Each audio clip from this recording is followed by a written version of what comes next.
Hey guys, in this video I'm going to address a very important subject in steroid science and use, and that is minimal effective dose. Doing the least amount of steroids to maximize your gains over time.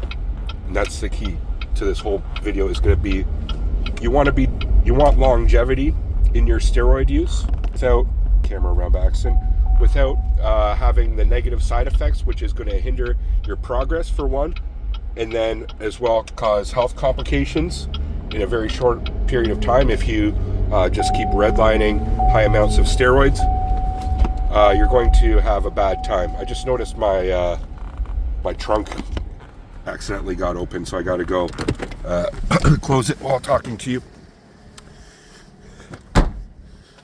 So here's the thing, and I know this is so common sense, but if you do too much steroids and you run into health issues, such as the side effects like high amount of estrogen, high blood pressure, it's going to affect your training, right? But at this, conversely, if you do not enough, it's like pointless. Like you're not doing enough. You don't have an androgen load to be making progress and making goals. And a parallel goes with things like food and training, which is metaphor, but as well also realistic here, which is if you need to eat a certain amount of food and a certain amount of calories a day to grow. But if you eat too much, you're going to run into other issues. It's going to tax your body. You're going to get fat. You're going to get bloated. You're going to have other digestive issues and not feel great.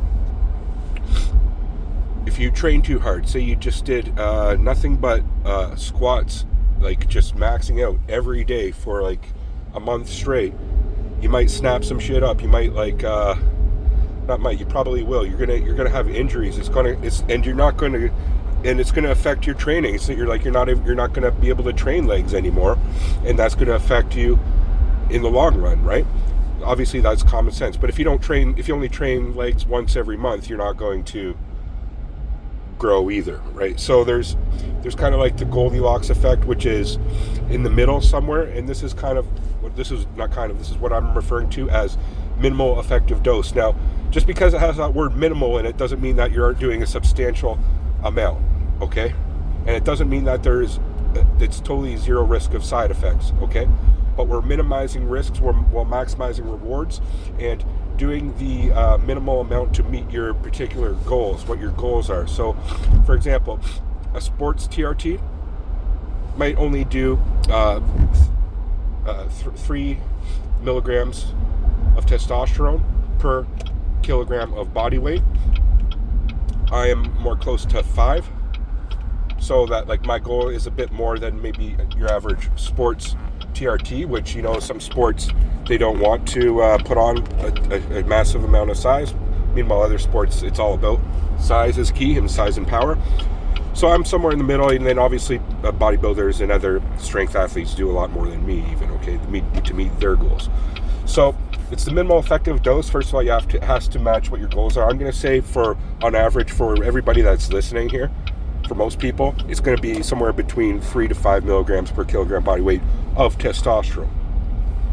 Now, I'm not going to get into the other compounds as of yet. I want to focus on testosterone for a minute and compare it just as I was to both nutrition and training again. So just as like when you eat, say, food, you know, you want a certain amount of protein intake, right? Well, what's the important thing that's involved in proteins is not necessarily the proteins you're eating in itself, but what it turns into, the amino acids, and then a lot of those things turn into hormones and neurotransmitters and things, right? That makes us able to do things and grow.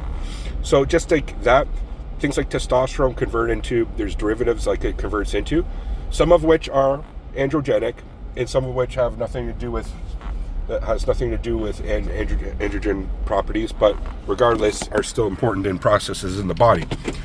I'm not even going to go into the specifics there. I just want to let you guys know that, because this is the importance of, again, the minimal effective dose. Because if you take too much proteins, you can damage your kidneys and things with too much uric acid, because of what it converts into. It's like the derivatives and the metabolic byproducts of it, okay? And the same thing with testosterone. It's not necessarily, it's what the danger in taking steroids can be, what it converts into, and then the metabolic byproducts that affects organs and such like that. So, but to go back to minimal effective dose, again, that's what this whole video about. In longevity, you need to take a certain amount that you will be able to take for a long time, because it's like a marathon, not a sprint, right? Like if you go right out of the gates for a long run, which is like, hopefully your goal is to take steroids for like at least 10-20 years, right? Well, right out of the gates, like in your first year, you're not going to be sprinting hard and just like taking 300 milligrams of trenbolone, a bunch of anadrol and superdrol, whatever the fuck else, and with like over a gram of testosterone and such, because your longevity is going to be shit, and you're going to run into like left ventricular hypertrophy and potentially a whole host of other issues within a matter of a year or two. So we need to, it's a long game here. That's the key. Just like your training, it's a long game. Like, you don't want to fuck your shit up early in life in your 20s and then not be able to train properly because you snapped your biceps and quad tendons and things for the rest of your life, or injure yourself so bad, right, in your 20s, and like you affect your training. You're like a cripple by the time you're 50, right? That's how I kind of feel, because I skateboarded my whole life. I feel like a cripple when I'm like 40 right now. My hips and shit, my knees. So like it's a long game, right? Hopefully that's what your goal is. You want to be in this for the long haul, for the marathon, and doing it responsibly, where just like treating it like your nutrition and your new diet and your training, where you don't go necessarily balls to the wall hard. Like, it should all match. It should be a synergy between your training, your food intake, and your steroid use, your androgen load in general, okay? So again, minimal effective dose doesn't necessarily mean you're not doing gear that's necessarily going to have negative side effects. That's still a possibility, but you're minimizing the risk while maximizing the reward to meet your goals. That's the key. So an example would be maybe 400 milligrams a week of testosterone, 400 milligrams a week of Masteron, and a little bit of Anavar or a little bit of Nandrolone on top of that. That's what I do. That's what works for me. That's what I respond well with, and that's what's meeting my goals. That's my minimal effective dose. Obviously, I could do less, but I don't think I'll be meeting my goals then. So, it has to do with, again, the goals, the key in all of this, okay? To meet those goals, what's the minimum you need to do? What's the minimal training? What's the minimum you need to eat to meet that goal? Because if you start pushing, if you go over that, you're going to run into issues no matter what it is, right? And it's like, say it's like a stool, you need at least 3 legs for a stool to be upright. If one of those legs is shorter than the other, it's going to fall over. If one of those legs is a lot longer than the other two, it's going to topple over, right? So there needs to be balance between all those 3 legs of a stool so it'll sit upright and you can actually stand on it. That makes sense, right? I'll leave it with that analogy. That's a pretty good analogy. And what are your guys' thoughts? Leave in the comments section below. Obviously, there's a hell of a lot more I could talk about in this video. I just kind of talk off the top of my head and what's on my mind at the specific time. So leave in the comment section below if there's anything else you want me to expand upon on that. Was I right or was I wrong?